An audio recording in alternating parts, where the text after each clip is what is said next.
বিভিন্ন বিষয়ের উপর প্রতিবাদ করেছি।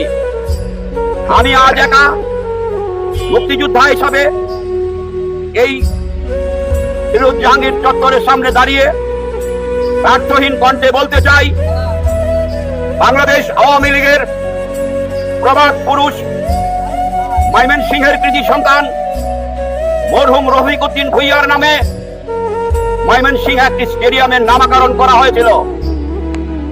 আজ রফিক উদ্দিন ভূঁইয়া নেই, আজ তার নামে যে স্টেডিয়ামের নামকরণ করা হয়েছিল, আপনারা জানেন আজ থেকে 2-3 দিন আগে ক্রীড়া উপদেষ্টা একটি প্রজ্ঞাপনের মাধ্যমে এই স্টেডিয়ামের নাম বন্ধ করে দিয়েছেন। ইতিহাসের পাতা থেকে আওয়ামী রাজনীতির এই প্রবাদ পুরুষ রফিক উদ্দিন ভূঁইয়ার নাম কোনোদিন মুছা যাবে না। ব্যর্থহীন কণ্ঠে প্রতিবাদ জানাই, এই প্রতিষ্ঠানের নাম, স্টেডিয়ামের নাম পুনরায় স্থাপন করা হোক।